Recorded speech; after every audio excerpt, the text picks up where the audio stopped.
This is a TV2 Action News special, Hurricane Hugo, Wrath to Restoration. Hurricane Hugo will be remembered as a killer. The storm left 26 dead in South Carolina. Hundreds more were hurt. Hugo tore a wide path of destruction through the state, and no place was hit harder than the Low Country. The storm damaged 80,000 homes, destroyed more than 5,000, and left another 17,000 homes uninhabitable, at least for now. I'm Terry Casey. I'm standing where a home once stood in McClellanville, a home obliterated by a wall of water 20 feet high, a storm surge that plowed ashore, bulldozing trees and homes. Along with the storm surge came 130-mile-an-hour winds that mowed down trees as far inland as Charlotte, North Carolina. It's so bad, it's been termed a forestry disaster. To put it in some tangible terms, enough trees were lost to rebuild the city of Charleston 40 times over. It was overwhelming, and I still get choked up bad, and it's been a long time, and I'm still, I loved it down here. I grew up down here on the beach every summer, time I was 7, and I just love Folly Beach.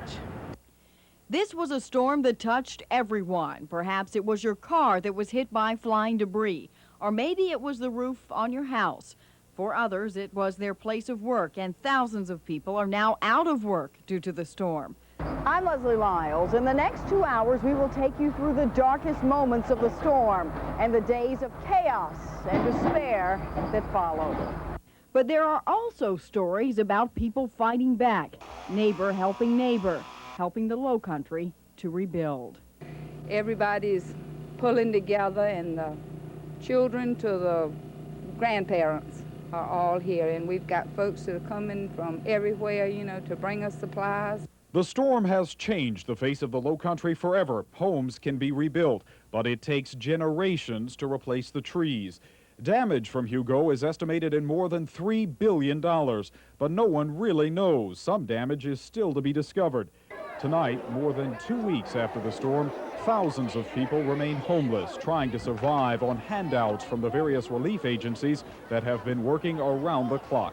I'm Dan Ashley. Tonight we will take you through the events that led up to the storm and beyond. We will also take a look at our future as we try to rebuild from Hugo. Many people still don't have electricity yet, so we assume many of you were not watching when we signed back on the air early Friday morning and began our around-the-clock news coverage.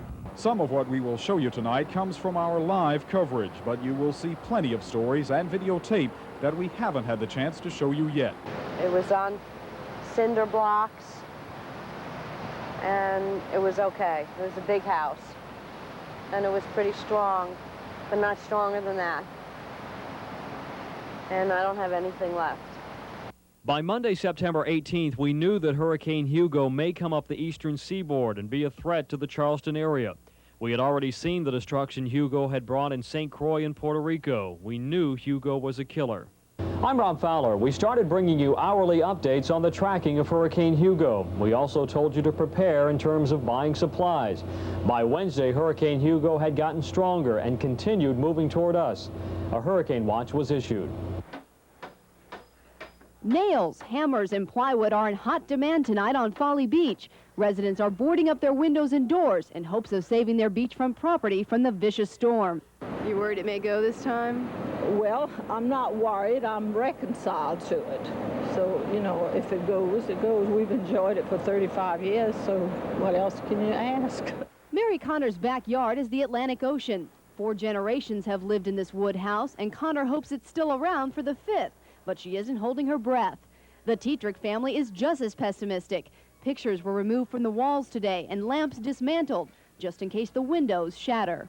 We don't expect anything to be here when we come back. Others are simply packing up the family and moving out. They've been through this before. That's about all for this storm. Ever been through one of these before? 3 of them over here. And we just don't want to take any chances. We live on James Island. It's much easier to get on James Island than stay on Folly Beach and sweat it out.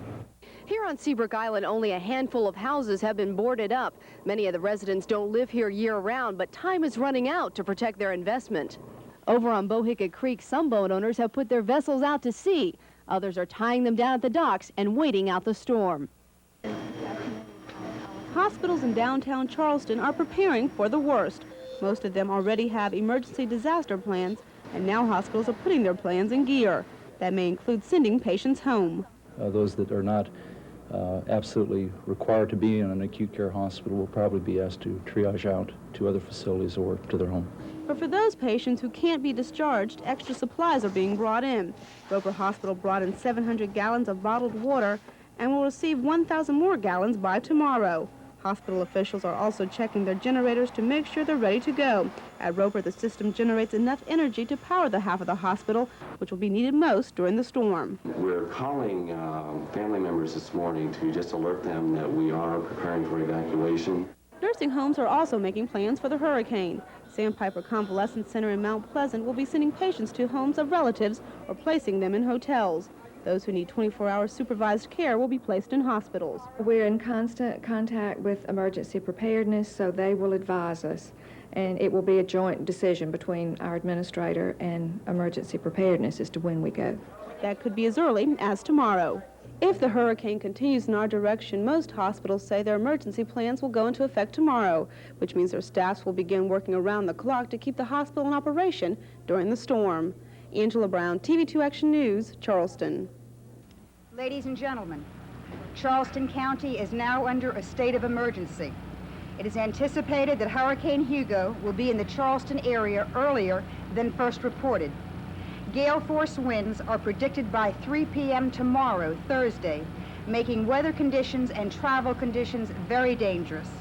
It is imperative that all residents of Charleston County, especially those living in beach areas, low-lying areas, barrier islands, property adjacent to tidal creeks, and all mobile home residents in the county leave as soon as possible. By daybreak Thursday, the hurricane watch was upgraded to a hurricane warning. An evacuation order was given to residents of barrier islands and low-lying areas likely to flood. As the winds began to rage and the rain began to fall, the tide along Charleston's Battery began to rise. By 11 o'clock tonight, city officials expect the storm surge from Hurricane Hugo will sweep over the Battery walls and into the streets. The greatest danger to life is rising water. Mayor Riley today announced a mandatory evacuation of all single-story homes along the peninsula and strongly urged others to get out of town as well. Many residents boarded up, gassed up, and got out. By 3 o'clock, many of the streets of Charleston were already empty, and there was that eerie feeling that we were taking pictures of the calm before the storm. In otherwise empty streets, some residents are loading up sandbags. Families who plan to ride out the storm are finding themselves making what could be costly last-minute decisions. At first it was fun and exciting, but now it's just getting too serious, and we're realizing there's just some things we can't save. At the Charleston Marina, Oscar Fitzhenry made last-minute adjustments to try to save his boat. Now he's out to try to save himself. Put the anchor chain that direction and just commit it to the Lord now. And the tide continues to rise. St. Brian, TV2 Action News, Charleston. It looks a lot like a ghost town out here. As you can see, the wind is really beginning to pick up now. We can really feel that a storm is approaching. And if you look behind me, we're here as we're entering the Isle of Palms. Those police officers are stopping motorists as they try to enter the island. And unless they have an extremely good excuse, such as a medical emergency or having to pick up a relative, particularly an elderly relative, they're not going to get on the island. They simply aren't going to let them go. The island is literally shut down in preparations for Hurricane Hugo. And as this storm gets ever closer, there is a real growing sense of concern here on the Isle of Palms and on Sullivan's Island. The couple that lives in this Sullivan's Island home are celebrating the birth of a baby. The sign says it's a boy, and it's a big boy named Hugo. We found these men boarding up. When they're finished, they will leave Sullivan's Island. Just for being safe, plus it helps everybody over here, all the emergency people, you know, they ain't got to worry about a lot of people on the island, so that's just easier for them. And this couple is busy getting their belongings off the floor. They, too, are loading up their car and heading inland. It's dangerous. I mean, I'd rather be alive, and, you know, I can't replace myself for Joe and replace our valuables. She, of course, is absolutely right. And on the Isle of Palms, those trying to get onto the island are met with this. Sir, may I help you? Yeah, I need to go to 35th Avenue to board up a house that we made. Isle of Palms Mayor Carmen Bunch says 75% of the island has been evacuated. Most residents have been cooperative. We might find one or two that have refused to leave, and I understand what we're doing is taking down their name, their list, and the next of kin, and letting them know that we'll warn them to get off, and if they don't want to go, other than carrying them out and handcuffing them, we can't force them. The Navy moved its ships out to sea early in the day. Also, the State Ports Authority moved its trucks and containers. Roads were clogged most of the day as thousands of people heeded the evacuation order and headed inland to places like Atlanta, Augusta, and Columbia. But there were also those who thought Hugo was like many other storms that had come and gone. They were going to stay and brave out the storm. As the countdown to landfall continues, Hurricane Hugo continues to telegraph what lies ahead. We're the only ones left. But still some refuse to listen. These residents on Folly Beach say they plan to stay and ride it out. Right now we're about 13 foot above the water, but we don't think you're going to hit. So we're having a hurricane party. But luckily, most people in the low country are treating this storm with more respect. Most people recognize that these 8 to 10 foot swells and 30 to 40 mile an hour winds are just a very small taste of things to come. Packing 120 mile per hour winds and expected to strike the Carolina coast at high tide, waves now rushing under this Folly Beach restaurant could soon be crashing over it. While police can't force everyone to leave, they have continued to make last-minute checks, making sure no one who wants to evacuate is left behind. Like, for example, we have one woman that was invalid, had a nurse, and if the nurses leave, we're going to have to take her. You know, just take her for her own good because she can't take care of herself. How strong this storm will actually be when it makes landfall is hard to predict. There's a good chance that those who choose to stand up to this storm and stare it in the eye may not be around to talk about it. On Folly Beach, Ren Scott, TV2, Action News. Some people didn't have the means to evacuate the area but needed to leave their homes, so thousands of Charleston area residents crowded into shelters. As Hugo draws near and the winds increase, evidently more residents are taking the storm more seriously. At Gaillard Auditorium, there's a separate section for families and women. I think it's serious, and other people should think the same way. It is the waiting that has caused the strain. Some are just sleeping the time away, while the children find ways of holding off the boredom. Are you glad you're here? You glad you're here? Yeah. Do you feel safe? Yeah. Other smaller children are too young to know about the fears that you see in some of the wiser eyes. The age of 6 days old. 6 days? Oh, wow. How do you feel right now about what's happening? Well, right now I'm happy I had some place to come to. I know that much. Bring the family. Well, you know, things start happening so fast. You know, I've been through it before, and so far God will take care of all of us. I hope he'll do it again this time. And that is the wish of other families, like this one moving into the James Simmon Elementary School in Charleston. I'm Ted Knight, TV2 Action News, Charleston. Lived here for 46 years, and the answer to that is there will be more flooding as a result of this storm than any Charlestonian has ever experienced. It will boggle the mind, and it is going to be extraordinary. So if you live in low-lying areas, take this remaining window of opportunity to evacuate. You can see just to the southeast of the Charleston area, there's the eye of the storm, very, very potent storm. And as we mentioned, hurricane force winds extending 140 miles out from the center of Hurricane Hugo. Now, obviously, with a lot of rain possible, flash flood watches in effect for the entire state. Actually, this is for today and tomorrow. That includes all of the state of South Carolina. You know, we've been advising these people for a day and a half, almost 2 days now, that this was going to be a dangerous storm, that the potential was there, the biggest threat potential in years. And it's almost ironic that 30 years almost to the day, Gracie came across this area. And I'm sure there were some people that did not heed the warnings that were given then, and there will be some now that did not heed the warnings. So basically try to fend for yourself. If you haven't moved yet and you're not planning to move, I hope the Lord has mercy on your soul and it helps you survive. And because we are upgraded now to a Category 4, there is more concern about what will be done if we need to evacuate the hospitals. As I told you earlier, some military van-type vehicles may be used for that purpose.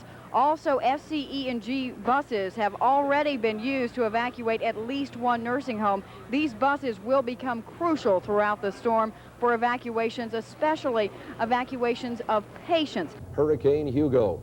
He is on his way. Rob says expected to make landfall around midnight or so. Is that a little correct? after midnight and 2 the way. We need to mention that we are obviously going to leave our TV station, the That's studios right. in Mount Pleasant. I'll be going to the National Weather Service. You will be going to the Emergency Preparedness. So we also are evacuating the Mount Pleasant area, but we will continue to broadcast, give you the latest information. And that we want to reiterate. We will stay on the air or make every attempt to bring you the information you need to have. Now, for all of us here at TV2 Action News, I'm Terry Casey. Good night. We will see you throughout the night. I went to Emergency Preparedness Headquarters with Leslie. We were broadcasting live at 10:15 that night when the announcement came. Stay where you are. Hold secure. As the roof started to rip off the building where we were, we ended up huddled in a concrete hallway, hoping we would live.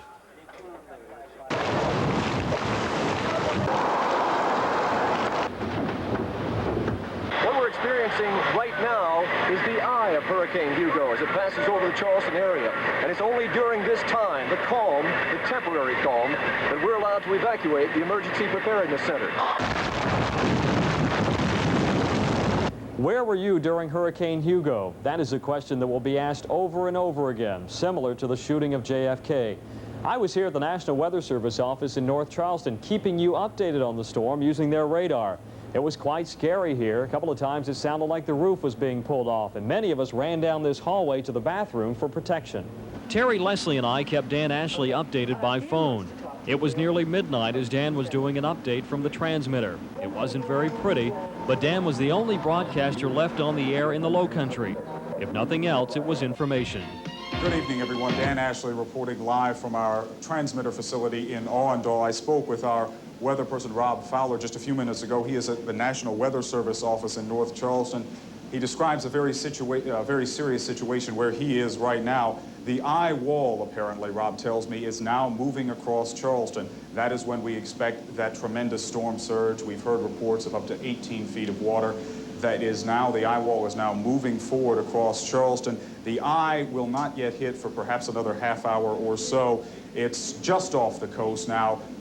Wind speeds gusting up to 100 miles an hour downtown Charleston, a very serious situation. If you were with us a little while ago, we were reporting to you live outside, but it became obviously too serious and too dangerous for us to continue to do that, so we've moved inside to our studio here. Now, as we have been telling you, the worst, unfortunately, and we hate to be the bearer of bad news, but the worst is yet to come. The eye has not yet passed over us, and when it does, we will have perhaps an hour of very eerie, calm weather, and that will move on very quickly. Again, that is not a time to be outside. Very serious weather. The backside of Hurricane Hugo will then come across and smack us yet one more time. We got knocked off the air shortly after that, but our crews were out in the storm.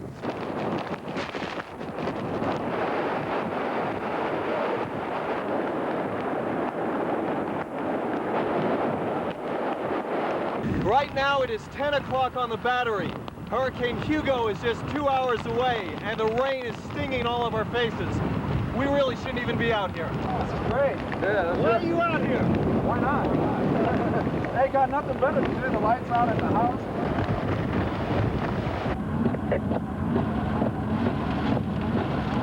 10 o'clock Thursday night. Tropical storm force winds become hurricane force winds, and Hugo begins to cut his deadly path through the Low Country. Winds rip through the area. Electrical power tries to hang on, but eventually fails. Power is out now in much of North Charleston with the eye of Hurricane Hugo due in about an hour. The rain and the wind have become more and more severe. But then, total calm, and guests at a North Charleston motel peer out directly into the eye of Hurricane Hugo. I didn't really believe it was going to be this calm. It's really neat. Just like it just stopped, dead. It was wild. This is eerie, really eerie, knowing that possibly the worst of it still yet to come. I hate to see the rest of it. It was like the first part. The guests used the few precious minutes of the eye's calm to collect metal that Hugo ripped from the motel's overhangs. So the wind is starting to pick up now. The eye is passing over North Charleston. People are getting back in their rooms and getting ready for round 2 of Hurricane Hugo. Gary Ross, TV2 Action News, North Charleston. Good morning, everyone. I'm Dan Ashley for TV2 Action News. It is 6:45 early Friday morning, September 22nd. Day 1 after Hurricane Hugo, as the cleanup and the restorations of our home begin. By Friday daybreak, we were back on the air, and our crews fanned out in several directions recording the damage. We were shocked by what we found. At about 10 o'clock last night, Myrtle Beach was considered the most likely spot for Hurricane Hugo to come ashore, and it certainly looked the part. 60-mile-per-hour winds were already whipping the streets, and Hurricane Hugo was moving slowly northward up the coast, but still some local beachfront residents decided to ride it out. It was terrifying. It was, it's just hard to explain unless you were here. The wind, the force, the not knowing, the uncertainty. We felt like the worst was over when it finally touched down. But by the early morning hours, the worst was over. Clearly, there'd been some major damage done on the Grand Strand, but only daylight would tell us just how much. But morning brought relatively good news. Yes, there was millions of dollars of damage to beachfront property, but it could have been much, much worse.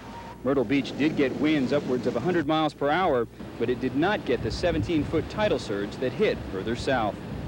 Get your stuff and you're going to go with one of the civilian drivers, okay? All right. This morning, the South Carolina National Guard was sent in to secure the downtown area until all live wires and other debris had been cleared from the streets. The area is expected to be without electricity for at least another 24 hours. In Myrtle Beach, Ren Scott, TV2 Action News.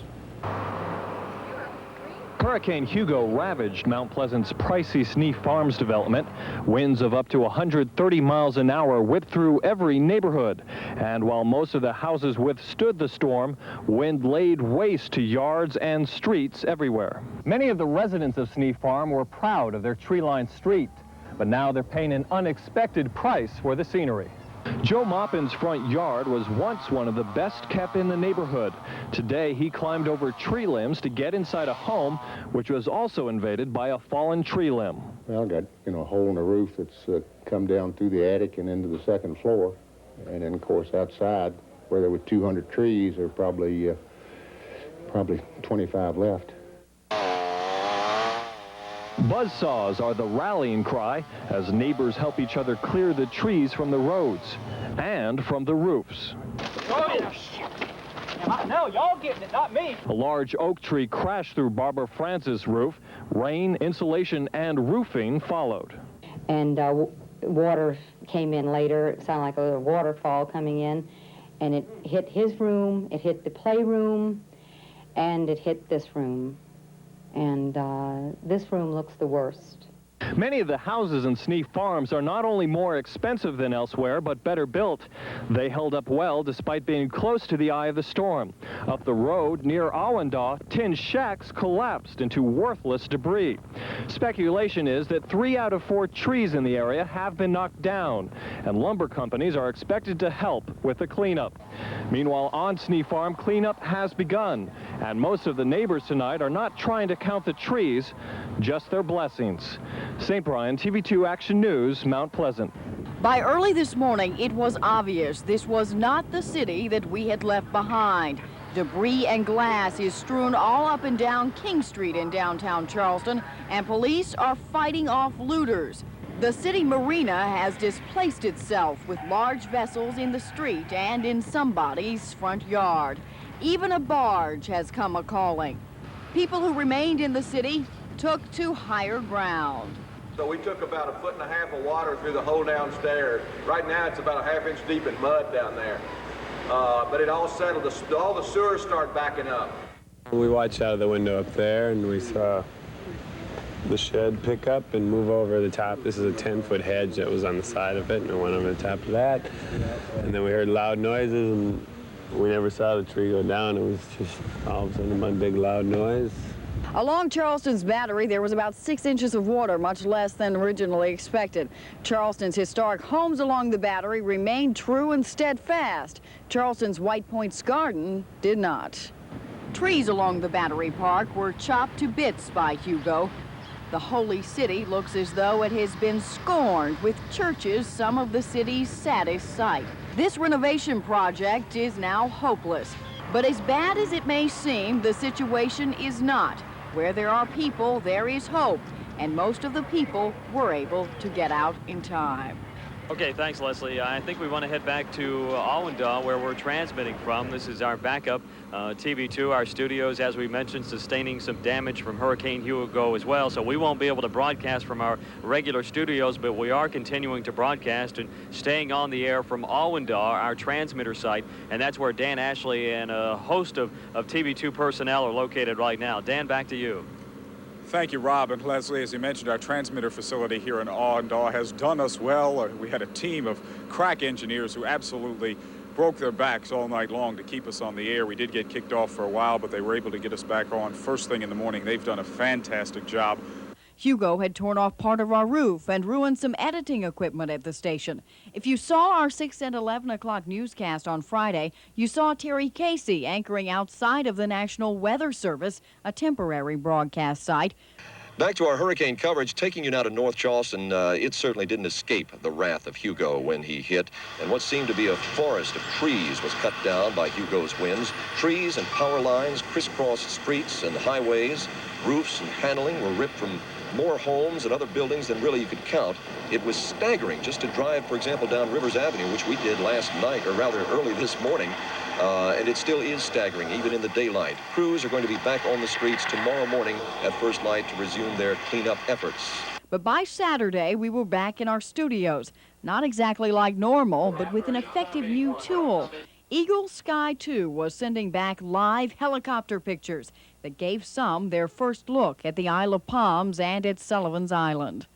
Anyone trying to go to the Isle of Palms or Sullivan's Island by boat is now subject to arrest as well. There will be absolutely no access to those areas. They are now under martial law. Which leaves many of you, I'm sure, starving for information about what happened to your homes, what may have happened to your property on the Sullivan's Island or the Isle of Palms. And we are going to give you a first-hand look right now as we go live to Judd Chapin. You see him flying Leslie and Eagle Terry, 2. I can't hear you up here, but I'll tell you what we're going to show you. We're looking out the window right now. This is the northern end of Sullivan's Island. We're going to be traveling north up the coastline across Sullivan's and Isle of Palms. You can see the devastation out here. Every single house has been affected in some way or another. People who are watching are wondering what has happened. They can see. Storm surge has moved and wind has moved the structures from along this street right here is right on the coastline. Has moved everything back all the way across into the intercoastal waterway. We're crossing the bridge between Sullivan's and Isle of Palms at this time. There are entire blocks out here that are just missing the houses there. You can see the foundations, but the buildings are gone. A lot of the houses on the southern end here of Isle of Palms that we're coming up to, which originally we thought had been washed away, are new construction. There were not any homes here. A lot of wind damage to the roofs. The bottom floors have been knocked away. Tremendous amount of debris still blocking the streets. No one is out here moving up and down now. Apparently, they have gotten the rest of the residents off the island. We've only seen a couple of police cars, emergency vehicles, and National Guard Jeep moving up and down. Not much movement. It's very quiet. They have made some progress today in cleaning off some of these streets, getting the power lines out of the way and so forth. When we come back, more on the aftermath of Hugo. As the low country rebuilds, stories of despair and stories of hope.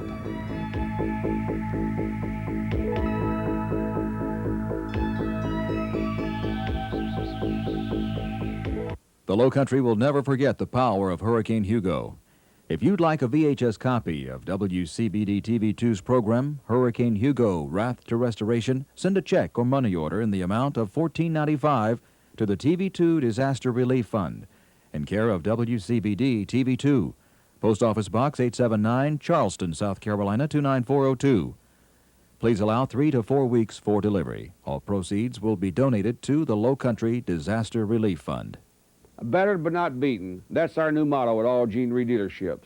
We, like you, felt the full wrath of Hugo, but thank God we're all alive and well. Now's the time to rebuild and to help others less fortunate than you and I. To help, we started a Battered but Not Beaten fund for the homeless with an initial contribution from our dealerships. If you can help, send your contribution to the Salvation Army Battered but Not Beaten Fund. If we can help you with any of your automotive needs, come see us at Gene Reed Chevrolet, Mitsubishi, Suzuki, or Gene Reed Toyota. Thank you. Hurricane Hugo, wrath to restoration, will continue in a moment. I don't have to tell you that Hurricane Hugo was a disaster. 75% of SCE&G's system was destroyed. We normally have 300 crew personnel in the Charleston area, but after Hugo we brought in 2,500 outside utility personnel, all working 16-hour days. With this help, what we thought would take 4 weeks to rebuild was accomplished in just 17 days. But most of all, we want to thank you, our customers, for working with us, being supportive and patient.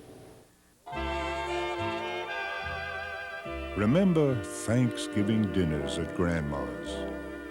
Cool autumn days making warm apple butter. The smell of homemade peach pies spicing the air. Isn't it nice to know that you can still find all the little things that help turn moments into memories all over again at Foodland? Like this old oak tree, my roots go deep in the Charleston Low Country. My family's been a part of this community for generations. My grandparents owned and operated a veterinary clinic on Meeting Street. My father was a Citadel cadet, and my mother was Miss College of Charleston. I was born here in Charleston. Now I report the news that concerns all of us in the Low Country in a place that I call home. Leslie Lyles and TV2 Action News, working harder, helping you.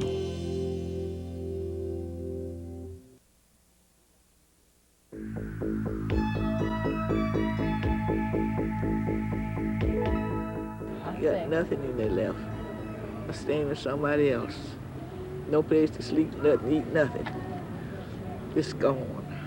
Now, of course, the vital link, as you well know, between Sullivan's Island and the Isle of Palms is something called the Ben Sawyer Bridge. Yes, but right now the Ben Sawyer Bridge is at an angle like this. It is completely unattached and has been swinging in the wind. Now it's just standing upright, and highway officials are trying to get it fixed in some way, sometime. And our TV2 St. Brian is standing by live on the Mount Pleasant side of that bridge. Saint, what are the latest details on when that bridge might be fixed? Well, Terry, Leslie, first of all, let me tell you that this bridge, of course, is completely impassable.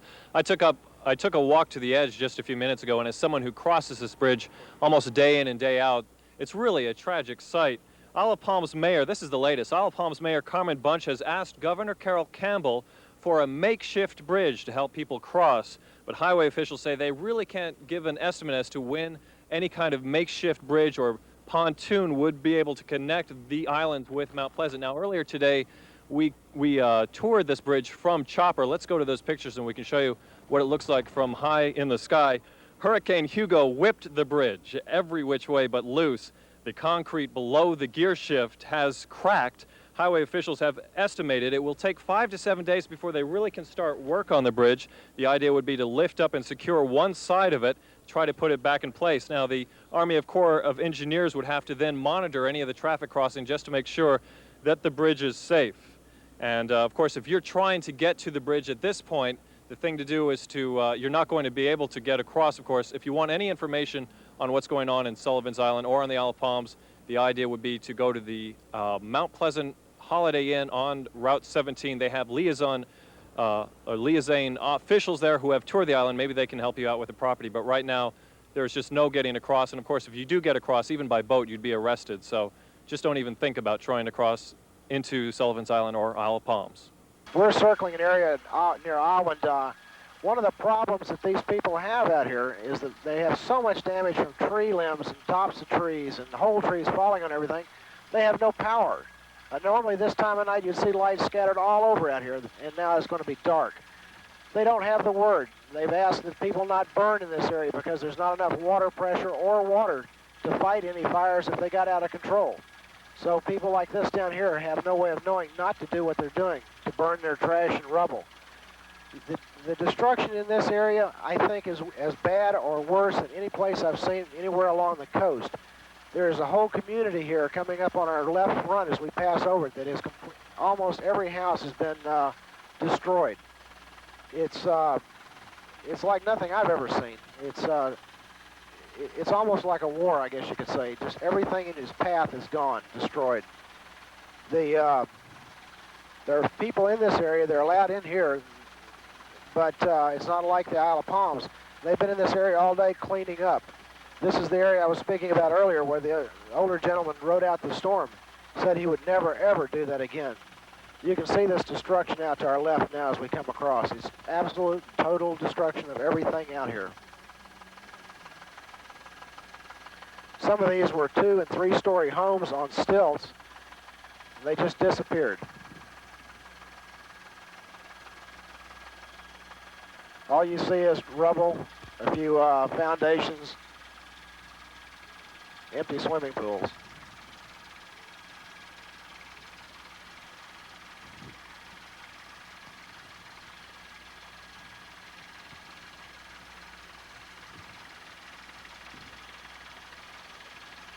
Most all of the work that's being done out here by people trying to clean up will come to a halt here shortly as it gets dark. They will not be able to see it. Last night when we were out here, it was just pitch black. You couldn't see probably 10 feet. It looks like it'll be the same way tonight, even though the skies are clearing and we've got a beautiful sunset to the west.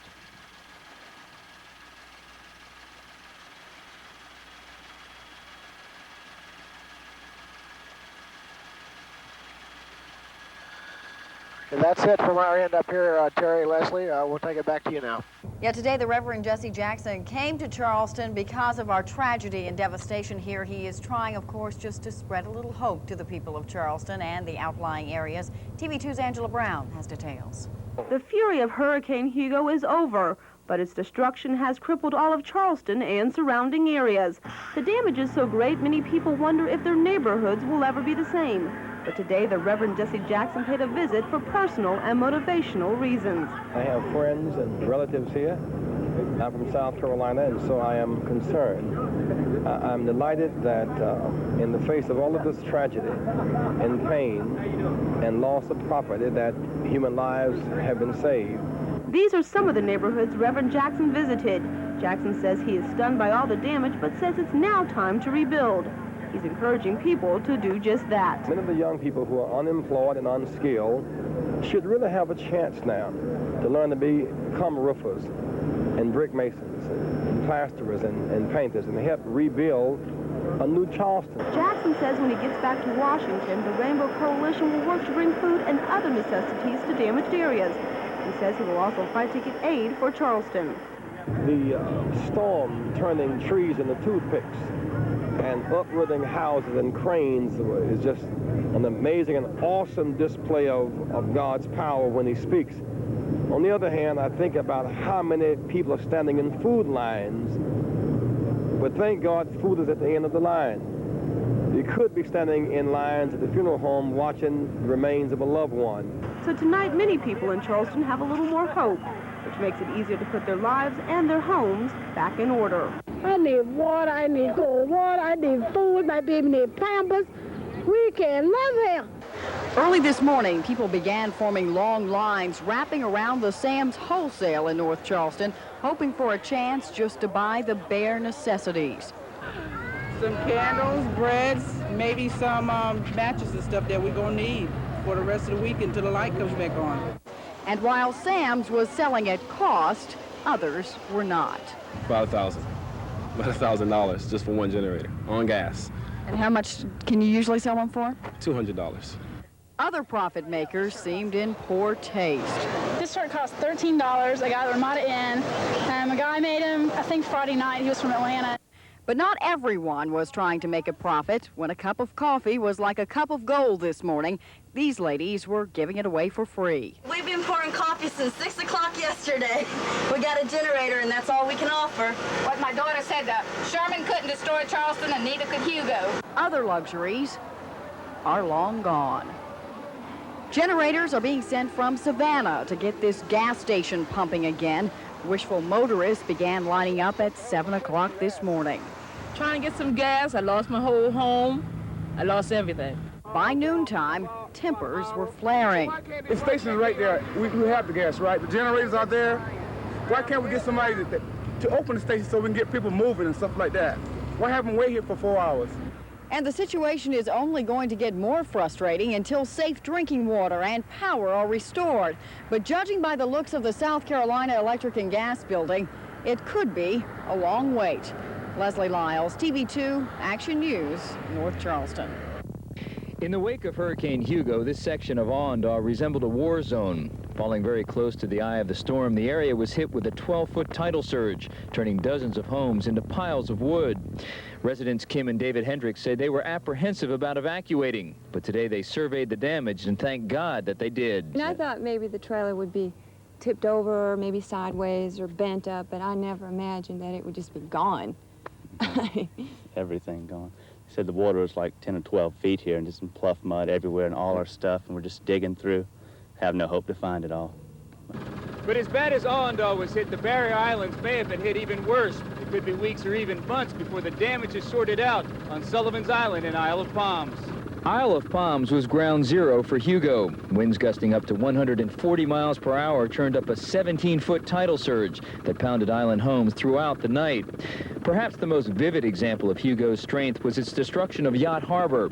More than 50 expensive yachts were torn from their moorings and tossed around like toys. It had earlier been reported that the front row of beach homes had been destroyed and washed out to sea. Our trip today found those houses damaged, but still on land and certainly not destroyed. Martial law remains in force on the island, and National Guardsmen are expected to remain on the beach for the next several days. Earlier reports had Sullivan's Island faring better than the Isle of Palms, but this aerial view makes that quite hard to believe. Today, city officials reported that 95% of the island had been destroyed, and martial law has been declared there as well. It's striking how arbitrary Hugo was with this island. A house perfectly intact stands next to a house completely destroyed. Overall, the south end of the island appears to have weathered the storm better than the north, but signs of destruction are apparent from end to end. With the Ben Sawyer Bridge still completely out of commission, it will probably be several weeks before residents are able to return. Residents are warned not to try and travel to the island by boat. They will be turned away by National Guardsmen on the shore. Perhaps the biggest surprise of the barrier islands is Folly Beach. Long known for erosion problems, many oceanfront homes seem to have weathered the storm quite well.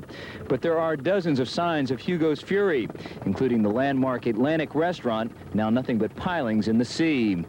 Like all island residents, the residents of Folly Beach still have plenty of work ahead of them, but they can take comfort in the fact that many expected this island to get hit much worse.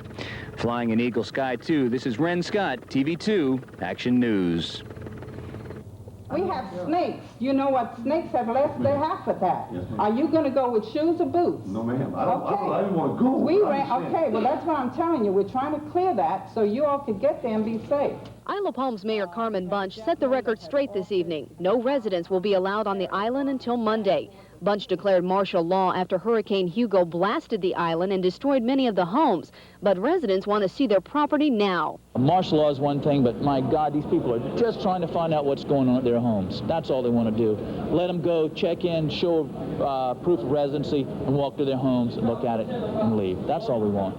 This martial law thing now is going a little far. And there's a way that you can manage it manageably without running 8 or 10 people over in a ferry and dropping them off in a van. Bunch says she'll ferry the residents to the island on Monday or Tuesday of next week. They'll be taken to their houses by a Wild Dunes van. Bunch says just getting around the island is a problem. Mike Tinky has called me. He's having a crew come to clear the way. All the beautiful trees in Wild Dunes are over the road. We have to clear the trees out to get to the homes. The Isle of Palms police say they arrested 3 people today for looting and are using their shotguns to show they mean business. At this point, we're going to take you downtown because you have to understand there's a curfew downtown as well, and a lot of people haven't been able to get back to their offices or down to the Battery. So this is just an aerial view of downtown, and as you can see, again, rooftop damage is the order of the day. Everybody got hit. Some of the homes, the larger homes down in the Battery, held up pretty well, but as you get back with some of the old Charleston homes, they really took a beating. And again, you need to know that there's a 6 p.m. curfew downtown. They do not want you downtown. Your storefronts and houses are being protected by the National Guard to keep looters from coming in there. but there's no need to get down there. You have no electricity, and there is no gas and all the things you need to work on your home. So let them get the area in order before you go down there. And as you can see, as bad as the storm was, good old historic Charleston stood up quite well. It's not the first hurricane that this area has seen. Only 24 houses completely collapsed. Now, one man was killed when his house collapsed on Council Street, but that is the only death we have confirmed downtown so far. By Sunday, a few things were very clear, tragically clear. It would take weeks at best to restore power to everyone. Food, water, and ice were hot commodities to most, and some people were just thankful it was Sunday.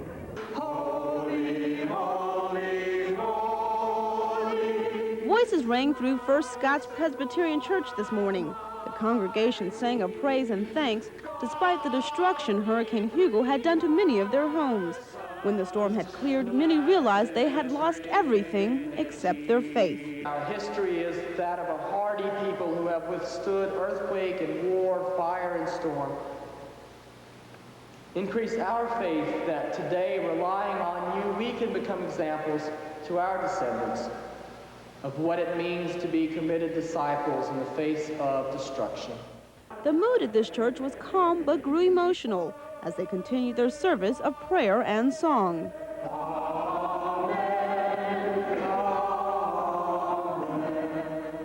One of the messages being delivered compared Charlestonians with the disciples who weathered the storm on the Sea of Galilee. They were blinded, for they could not see where they were going, just as we could not see what was happening outside during the storm, but they were blinded to the power and presence of Jesus Christ during the midst of the storm. Yes. And as they continued to pray, the congregation was reminded by their minister that this time they are the victims, but that all things are healed through God and time. The ministers of First Scots Presbyterian Church hope now their congregation has the strength and encouragement to go back to their communities and continue rebuilding their homes and their lives. Angela Brown, TV2 Action News, Charleston. Perhaps the most striking view of Hurricane Hugo's destruction comes from up in the air. It does. Eagle Sky 2 helicopter pilot Judd Chapin joins us now for an aerial look at the damage of the McClellanville area. Judd? Terry, Leslie, we're right over the intercoastal waterway coming into the town of McClellanville. It's really hard to imagine, I guess, unless you sat through this thing, how forceful this wall of water was that came through this town. The back surge itself must have been tremendous. There are cars and trucks just out our left door that are sitting in the edge of the waterway, the river here, that have been sucked back in. No telling how much debris and stuff is clogging these channels. We're coming now over the town itself. A lot of the houses are still intact. Look, a lot better shape than some of the ones down toward Awada and some out on the islands. At least these people are fortunate enough that most of their homes are still here. But the water had to have been all the way up through the first floor, if not into the second floor. A lot of the trees are down in this area like all the rest of the area. Just a tremendous amount of damage. We'll let you take a look here a minute as we cruise by.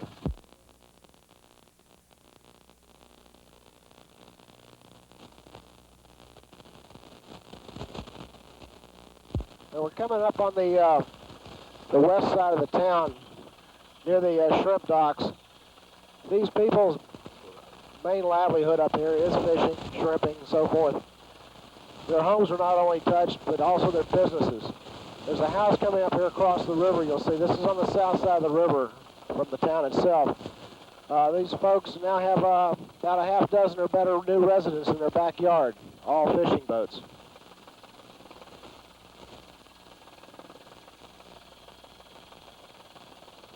These are not small boats either. These are full-size ocean-going shrimpers that are sitting up next to these houses. As we move back down the channel toward the intercoastal, you'll see their fuel barges, their workshops, everything has been destroyed. A number of boats are sunk, capsized, and a great many of them are high and dry on land.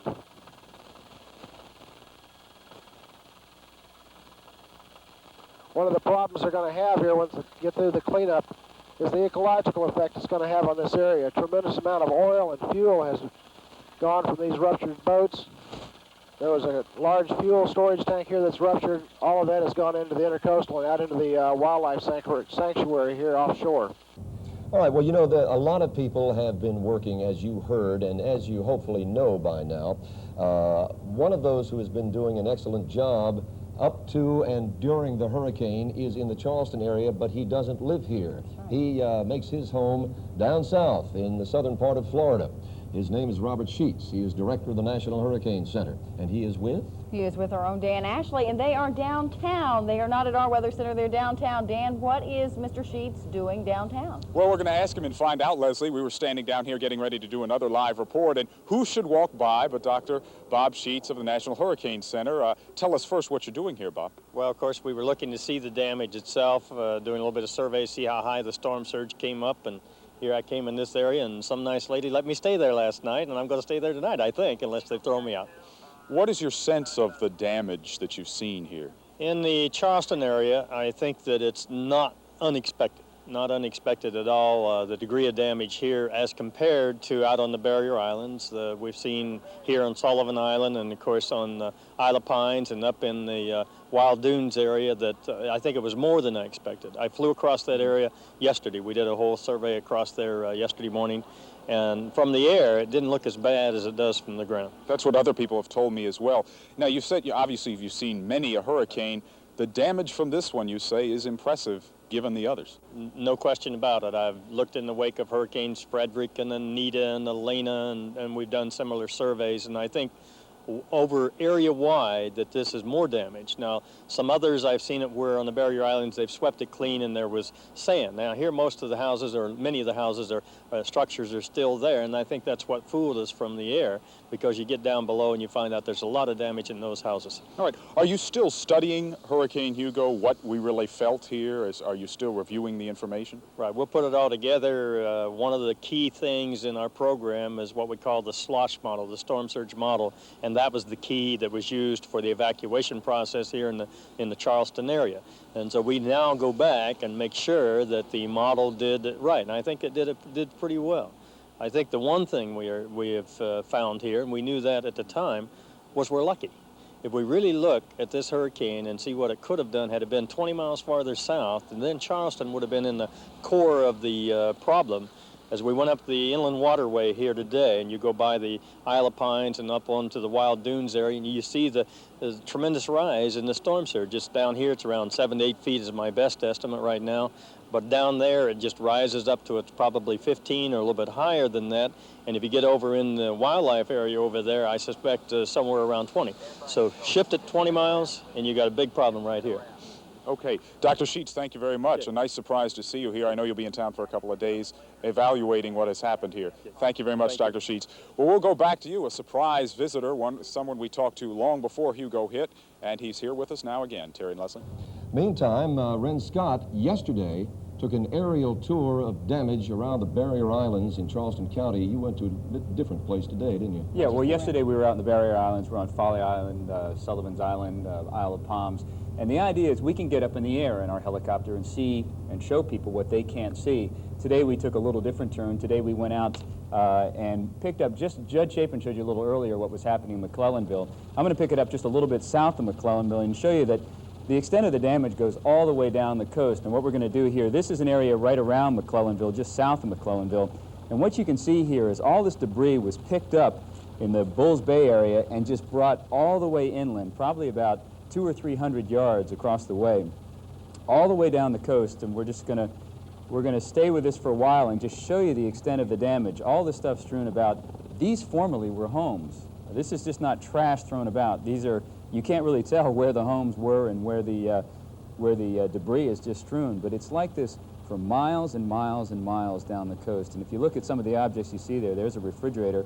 Coming up here, you're going to see a Mercedes-Benz nose down. You can only really imagine the force of the storm. And one of the reasons we're putting this on the air and doing it as often as possible is so people can understand just how devastated some of the other families are. There are a lot of very fortunate people in the Low Country, and these people really need help out in this area. Of all the areas we've seen from the air, this is clearly the most heaviest hit. These people are trying to put together, that was actually a house right behind this woman. In a minute, you're going to see their clothes were blown from their bayfront homes up into the trees. This is about 200 or 300 yards from the water, and these people are literally going back and trying to pull things out.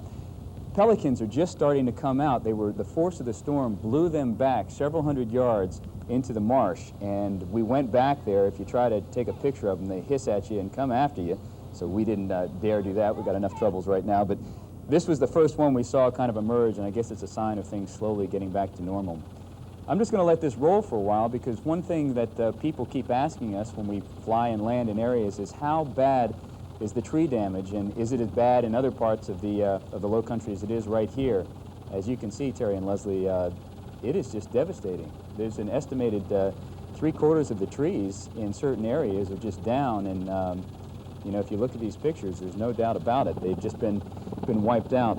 Some of these houses did stand up pretty well to the storm, but again, you'll go right next door and somebody is completely leveled.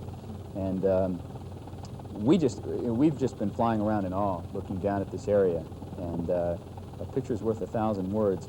There you can see how close they are to the water, and there was a storm surge of somewhere from 12 to 17 feet. It came all the way across, covered this whole area, kept it underwater, and reached up to Highway 17, they tell me. We have not had a chance to get up to the people who were 3 or 4 miles inland to see how they fared, but you can see the people on the coast did not fare too well. The good news is most of these people were well aware of where they were living and did evacuate. This is an interesting shot. We're coming back towards Charleston, south of McClellanville now, and I don't know where this little house came from because there's nothing in the area. Again, it just shows the tremendous force of the storm. We're going to come around the point here and come into the bay area, and this is Hobcaw Point. Again, no area was spared. You can see a lot of tree damage. What you cannot see here is a lot of water damage. Obviously, they're very close to the water, and everybody was flooded there, but you can see the houses on a relative scale did pretty well. Now, this is an interesting thing. If anybody's looking for the Spirit of Charleston tour this weekend, we found it. It is up the Cooper River about 3 or 4 miles north of the Navy base. I don't know how it got there. We haven't been able to contact authorities, but I imagine they brought it upriver to try to moor it, and it broke away from its mooring.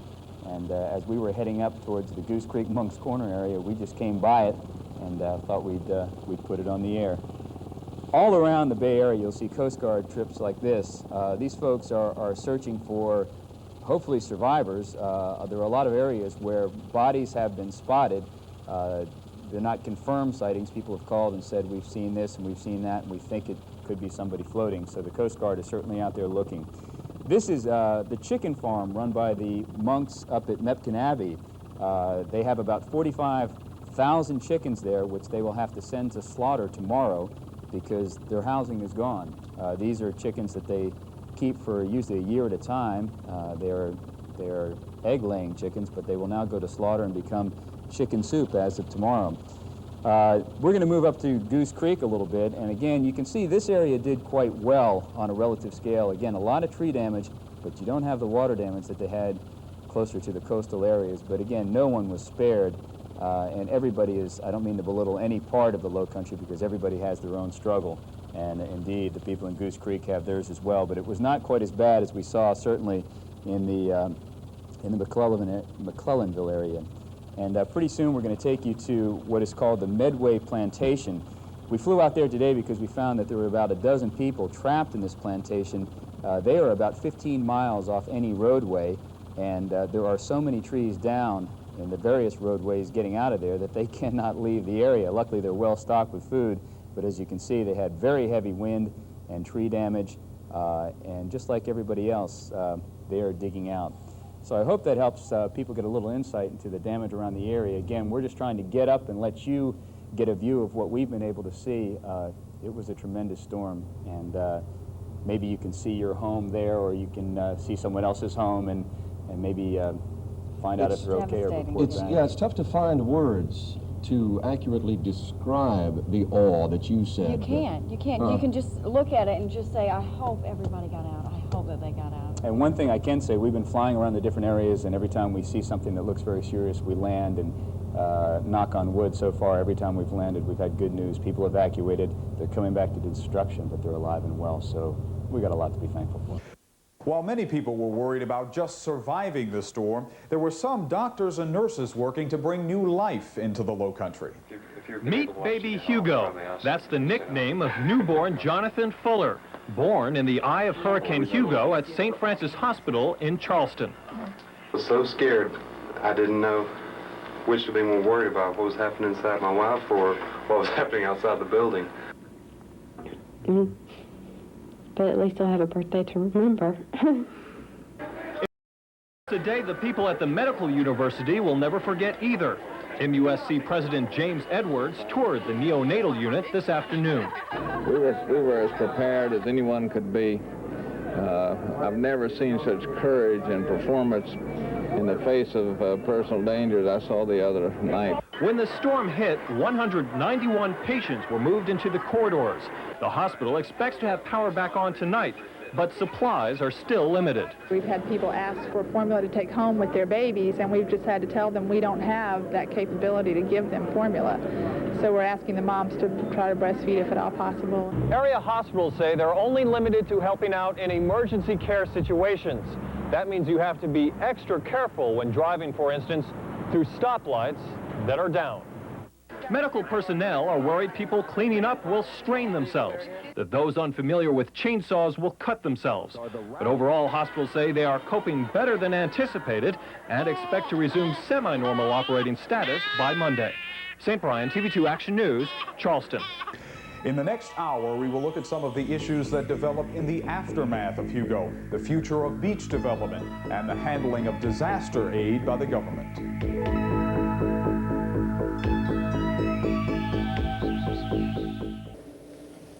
I don't have to tell you that Hurricane Hugo was a disaster. 75% of SCE&G's system was destroyed. We normally have 300 crew personnel in the Charleston area, but after Hugo we brought in 2,500 outside utility personnel, all working 16-hour days. With this help, what we thought would take 4 weeks to rebuild was accomplished in just 17 days. But most of all, we want to thank you, our customers, for working with us, being supportive and patient. Battered but not beaten. That's our new motto at all Gene Reed dealerships. We, like you, felt the full wrath of Hugo, but thank God we're all alive and well. Now's the time to rebuild and to help others less fortunate than you and I. To help, we started a Battered but not beaten fund for the homeless with an initial contribution from our dealerships. If you can help, send your contribution to the Salvation Army Battered but not beaten fund. If we can help you with any of your automotive needs, come see us at Gene Reed Chevrolet, Mitsubishi, Suzuki, or Gene Reed Toyota. Thank you. Hurricane Hugo, wrath to restoration, will continue in a moment.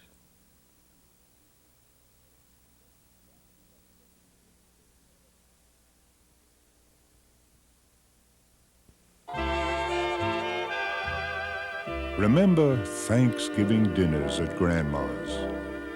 Cool autumn days, making warm apple butter. The smell of homemade peach pies spicing the air. Isn't it nice to know that you can still find all the little things that help turn moments into memories all over again at Foodland?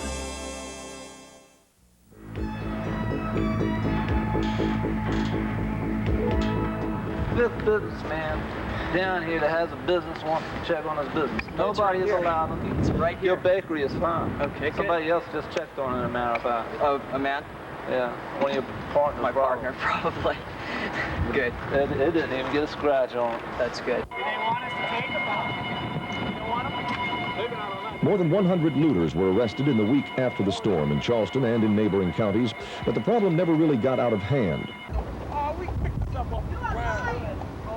The curfew and what amounted to martial law were strictly enforced by the National Guard, SLED officers, the State Highway Patrol, and of course local police agencies. Can we get home? Yes, sir. Just want to advise you that the city police have established a curfew. I heard it on the radio, but they'll be enforcing it throughout the Downtown Charleston looks even more like a war zone tonight. Hundreds of National Guard troops in fatigues are out enforcing the 7 p.m. to 7 a.m. curfew. These guardsmen at Meeting and Calhoun streets are questioning motorists, asking to see driver's licenses. This man was returning to his downtown Charleston home for the first time since Hurricane Hugo hit. Do you know about this curfew? I just heard about I've heard about it we hadn't had, actually when I heard about it, I was in Goose Creek, and it was, it's too late to turn back. We're exhausted and just need to get home and try to get in bed. The National Guard has deployed its troops throughout the Low Country as far down as Hilton Head. National Guard Brigadier General Frank Jones says they're out to assist local authorities and enforce the curfew. We're hoping those patrols will provide safety for the people. It will help them to protect what they have against anybody that wants to come in and try to loot or etc. None of us have ever seen this type of widespread destruction before, unless, of course, it was during wartime. And it was this type of devastation that brought about the need for the National Guard. Army choppers began circling the Citadel Military College early this morning. On the ground, National Guardsmen unloaded vans full of supplies and harnessed small jeeps underneath Black Hawk helicopters. From the air, it was obvious why the National Guard was called in. On the ground, the situation looked even worse. The Isle of Palms is devastated by Hugo.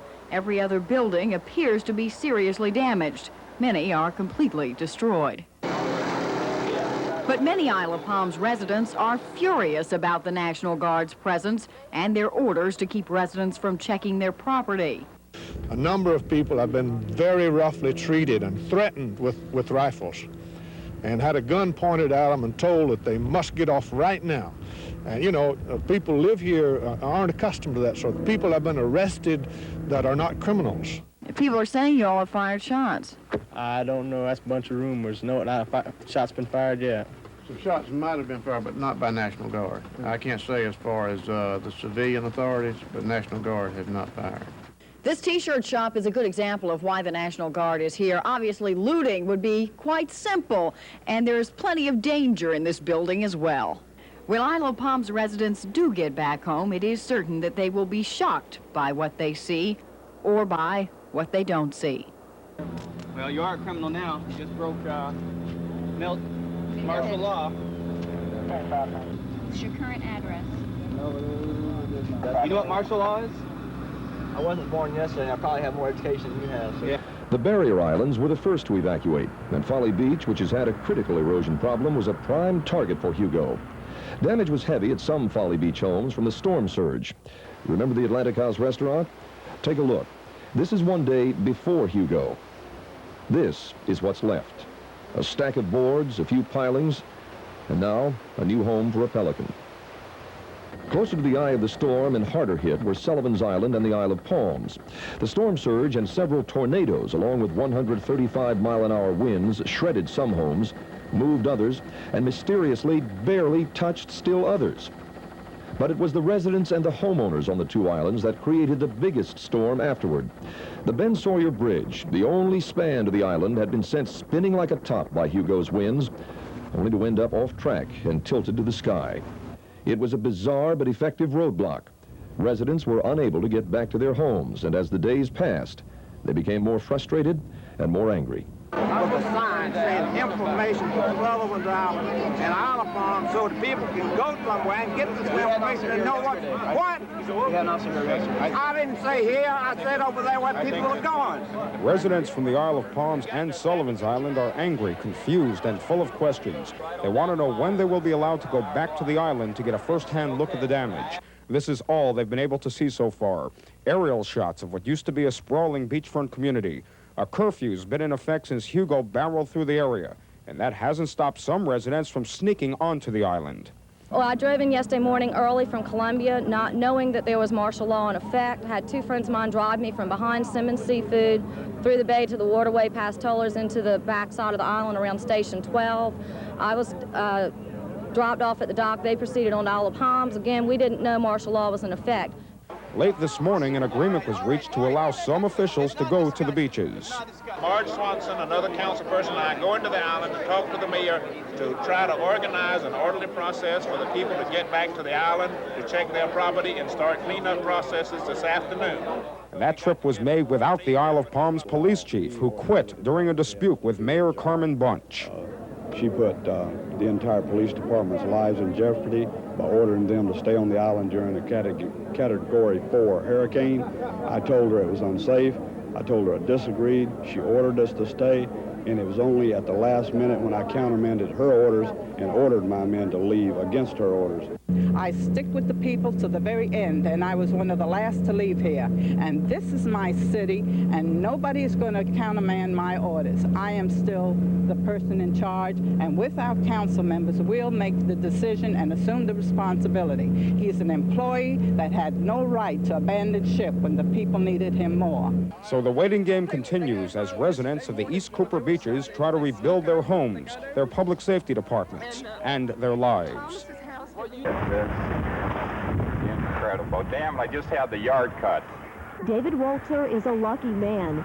He was able to get onto the Isle of Palms by boat and see his house for the first time since the hurricane. It was better than he expected. It's still standing. But inside, floodwater took its toll.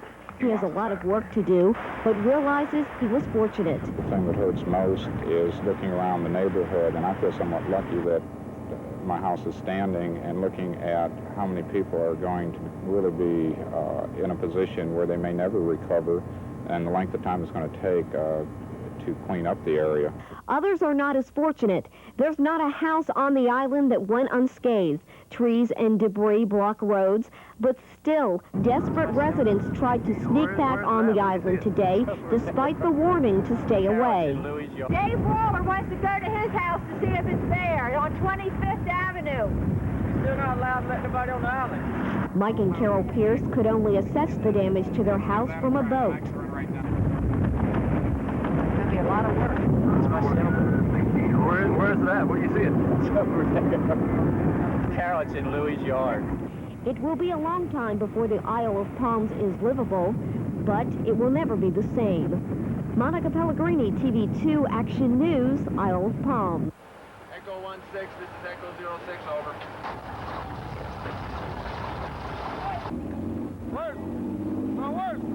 The Intercoastal Waterway near the Ben Sawyer Bridge now looks like a war zone. The U.S. Army hauled in bulldozers, generators, and 1,000 gallons of fuel this morning to begin the long process of rebuilding what Hurricane Hugo destroyed. We got vehicles that need to get to shore. We got personnel that hadn't even seen their houses right now. Okay, and so what we're trying to do is make it possible for the people like tomorrow to come to their homes and be able to see what it looked like, you know. The company from Fort Stewart got the call to head to Charleston at 7 last night. By daybreak this morning, the Army had moved into Mount Pleasant and help was on the way. The help consists of 18 pontoon bridges. The Army calls this a bridge, but it's actually a hollow aluminum ferry capable of transporting just about anything the islanders might need. The ferry moves with the help of 2 boats and a guide and can be docked almost anywhere on the island.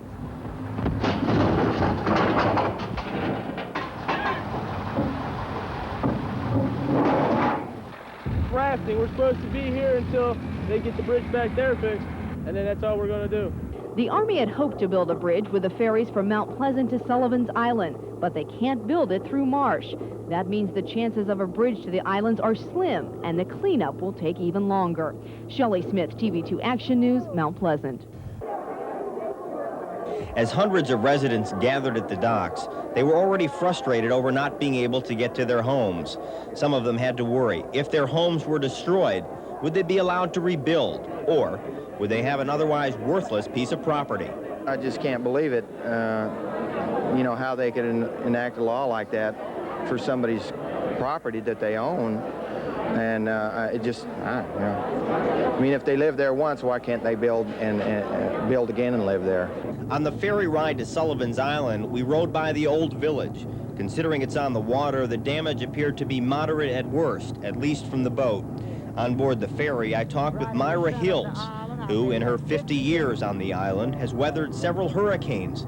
This time, she evacuated. This is the first time I've left for a hurricane or anything. I've stayed over there all these years and didn't leave. But the policeman made me leave this time. He came to your door? Told me if I didn't leave, he was going to take me by the leg and drag me out. Transportation was a mixed bag once we got to Sullivan's. Many people walked. One 86-year-old man was being taken around in a wheelbarrow. Several senior citizens were flown out to the island today by the National Guard. The Guard was also out in force, using heavy equipment to clear the roads. Helicopters were moving equipment. And then in stark contrast, an almost humorous sight, a law enforcement official riding a bike. On board the island taxi, in this case a church bus filled with anxious residents, we rode along as the residents would point out the homes of friends. Some of those homes could be fixed. Others were a total loss. You're looking at what appears to be an empty lot. However, from everything we can tell, there used to be 2 homes there. This is Middle Street. There's one of the homes that came from that block, and back behind on the basketball court is yet another home. Across the island, there's all sorts of destruction like this. This is some of the most dramatic and some of the hardest to figure out exactly how these homes got here. While we were at the middle of the street home on Middle Street, along came Charles Hall and his wife Flora, a bottle of wine in hand. Mr. Hall told photographer Todd Pierce and myself that he was going to celebrate one way or another.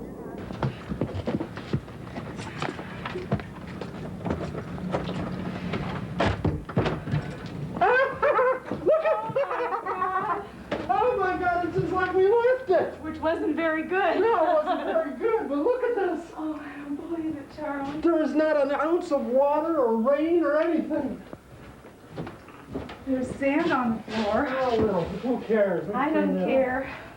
Look at this. Let's get the flag. Stop for a sec, okay? Come on, I gotta get my flag. Gotta get my flag. There we go. What's your first reaction to what you've seen here? Just positively exhilaration. I wasn't at all surprised to see this, and that's why I left for Columbia, because I knew that the house would be. How you doing, sir? All right, welcome home. You just getting back? Yeah, just now. I just came back in from Columbia. And you missed the new flood. The Monday after Hugo was a day many would like to forget. Heavy rains brought flooding to some areas. Others discovered roof leaks were more serious than they thought, creating even more damage. The business world tried to lurch back to life, but most in demand were insurance agents. Hurricane Hugo blew out the windows of Kathy Jordan's house and flooded the first floor. Insurance will cover the water damage, but her agent's hedging on the property damage payments. We've lost most everything that we've worked for, and it looks like we're not going to get any of it back. Neighbors everywhere have survived gale force winds, but the toughest challenge yet may be dealing with insurance adjusters. They are in heavy demand at local offices. Phones are ringing off the hook, and the backload of paperwork is piling up. This is the largest disaster we've had in 10 years. They haven't seen anything like this on the mainland of the U.S. for quite some time. You looking in the city of Charleston alone, probably 90% of all residences and businesses in the city are damaged. Bill Lauder never thought the beautiful pine trees surrounding his dream house would one day come crashing through the roof. But when Hurricane Hugo blasted the South Carolina coast, the trees came tumbling down. It was hard, but, you know, it's not completely devastating. We'll start over. The insurance adjuster came to assess the damage today. Now, this is where the trees are laying across right here. It's gone all the way into the bathroom. Yeah. From the first estimate, Lauder may need $30,000 to put the pieces back together. The insurance company will pay whatever it costs to get the trees out of the house, but not for any trees that fell in the yard. I would say, from assessing what I see here, that it's going to take this portion of the house, about half the house is probably going to have to be completely rebuilt. Nothing salvageable in this room at all. It's all, this part of the house is got to be torn off, and whole roof structure is going to have to be completely rebuilt. The insurance companies are prepared to give cash advances to people on the spot. It's not a draft, it's a check, so you can take it to your bank and they'll take care of it. For Bill Lauder, a check offers a little comfort after Hugo nearly destroyed what he built with his own hands only 3 years ago. Shelley Smith, TV2 Action News, James Island. The storm ravaged hundreds of businesses. Some will reopen in weeks, others in months, still others may never reopen. Thousands of people are now unemployed because of Hugo. Many of those people showed up at job service offices looking for temporary or permanent work, anything, just to be able to pay the bills. In McClellanville, by most accounts, ground zero for Hugo, not only was the town bulldozed by the storm surge, but the coastal community's economy revolves around the shrimping industry, and it was left high and dry. You wouldn't be able to tell it by the looks of Jeremy Creek, but there's enough white shrimp in the waters to make a trawler captain cry. And that's just what many shrimpers are doing at the peak of the season. In McClellanville alone, 35 trawlers have been lost or stranded by the hurricane. It ruins the whole economy of McClellanville. The entire economy of McClellanville is based on the shrimp industry. And it's terribly detrimental to everybody in McClellanville. South Carolina's shrimping industry is down, but Governor Campbell promises no one is throwing in the towel. The governor is asking federal relief officials to get the Navy to bring cranes in to lift the beach trawlers and place them back in the creek. The governor also promises to clear the channel and build a new waterfront for McClellanville.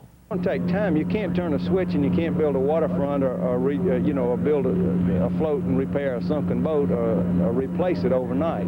But we're going to do it. But for most shrimpers, this season has dried up, and it's a costly matter of waiting until next year. With the governor's help, we'll be in business next year. And that's going to be the biggest thing, because the season is going to be over before we can get this boat fixed for this year anyway. And this devastation doesn't just affect the owners of these boats, but also the captain and the crew, many of whom would be saving money for the off-season at this time. However, it's unlikely that anyone saved enough money for an off-season that will last this long. St. Brian, TV2 Action News Update, McClellanville. Things were so bad in McClellanville that the Marines actually shut the town down for a day so troops could clear roads, pick up downed power lines, and to check for victims. But even the soldiers were surprised by what they saw. They told us that you were going to see trees down, houses moved, and a lot of people injured. But from what I understand, from what I've seen, it's a lot worse than what they said. Once the world found out about the damage in the Low Country and McClellanville, the emergency supplies came rolling in. Anything in particular you need? Blankets. Blankets? Yeah. You have two? Blankets, that's what else we need. Churchyards in the small rural town of McClellanville have become muddy parking lots for semis loaded with relief supplies, and more trucks are on the way from all over the country. McClellanville, hit hard by Hurricane Hugo, will be digging out for a long time, and the trucks keep coming. This is what they're hauling. The cargo is laid out on the floors of church sanctuaries, such as this one, the new Wapata Presbyterian Church, USA. Cases of peanut butter, bread, sugar, cereal, and so much more, just about everything imaginable. But too much, too soon. And so now, a little more than a week after the disaster, too many relief trucks are rolling in, with too many supplies, no place to put them. Reverend George Fletcher is pleading now for a slowdown in the relief effort. If we could stop the inflow, though we appreciate the graciousness of people, we would have time to settle in to find out who needs what and when, rather than waste it. Kathy Hartzell, a volunteer from Myrtle Beach, is keeping track of the needs. She says there's too much of most things and not enough of what's needed now. There's a lot of clothes and paper products and things like that, food. We've got plenty of that stuff, but we need baby supplies. We need all the cleanest supplies we can get our hands on. I guess people have already stocked up on as much food as they need, because we haven't had people coming in looking for cleaning supplies today. I mean, they just want to get their house cleaned out so they can live in it. So the town and the people of McClellanville need a break in the flow of supplies. It's doubtful they'll get it. The machinery is in motion. At the very least, they're hoping for a shift in the types of supplies, from food and clothing to buckets and shovels.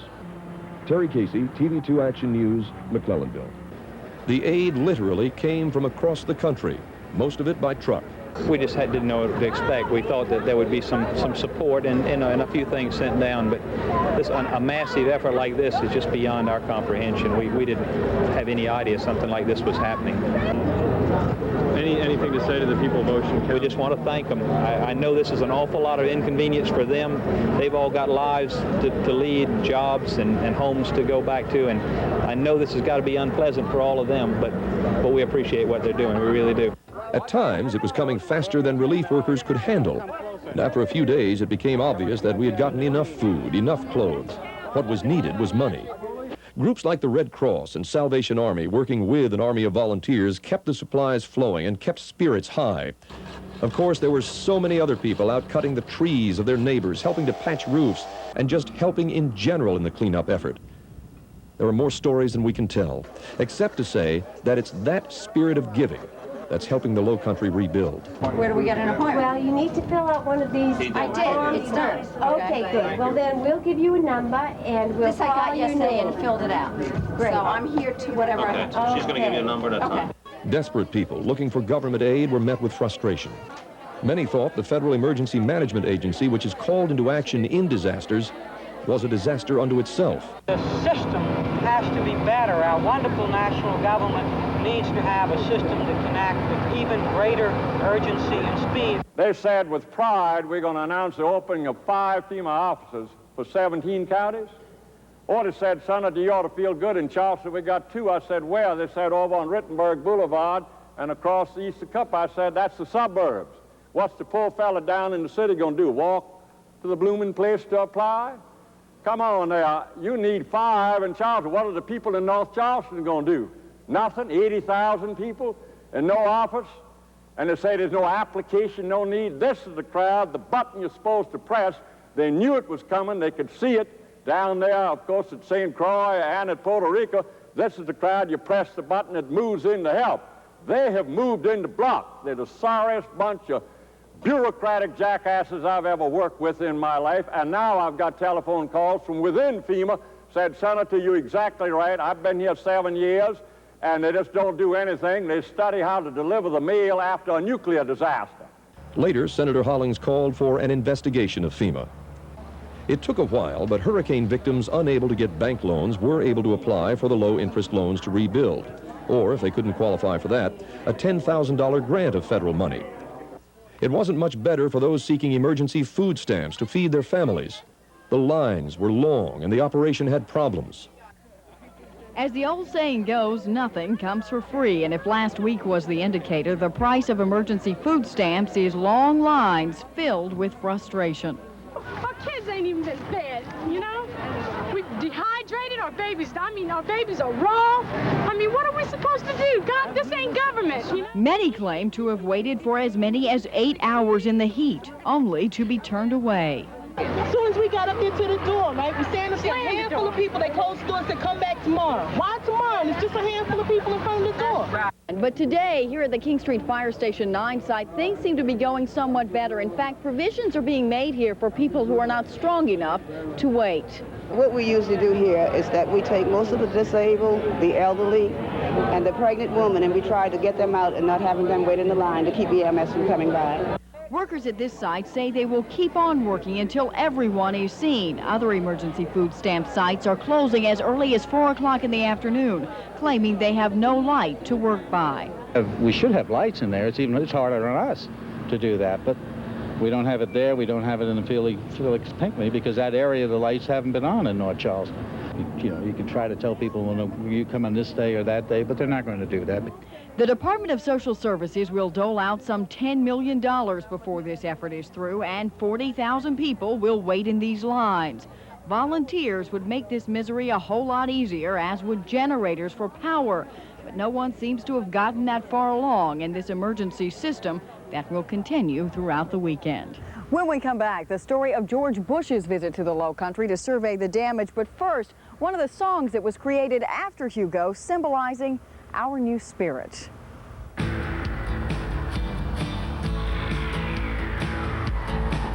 a thief in the night, Hugo knocked us to the ground.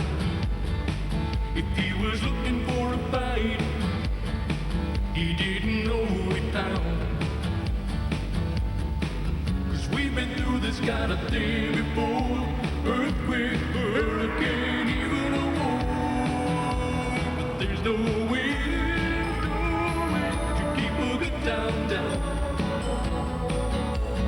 There's no way to keep a good town down. As long as we keep helping one another like one big family, sister and brother, then there ain't no way to keep a good town down.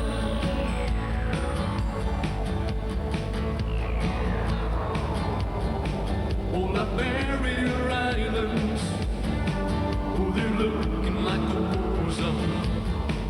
On the beaches we love, oh, they're almost all gone.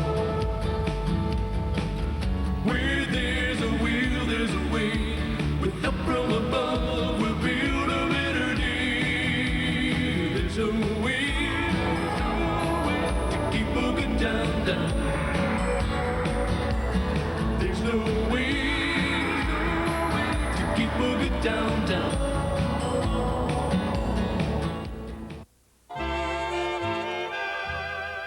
Remember Thanksgiving dinners at Grandma's. Cool autumn days making warm apple butter. The smell of homemade peach pies spicing the air. Isn't it nice to know that you can still find all the little things that help turn moments into memories all over again at Foodland? Battered but not beaten. That's our new motto at all Gene Reed dealerships. We, like you, felt the full wrath of Hugo, but thank God we're all alive and well. Now's the time to rebuild and to help others less fortunate than you and I. To help, we started a Battered but Not Beaten fund for the homeless with an initial contribution from our dealerships. If you can help, send your contribution to the Salvation Army Battered but Not Beaten Fund. If we can help you with any of your automotive needs, come see us at Gene Reed Chevrolet, Mitsubishi, Suzuki, or Gene Reed Toyota. Thank you. Hurricane Hugo, wrath to restoration, will continue in a moment.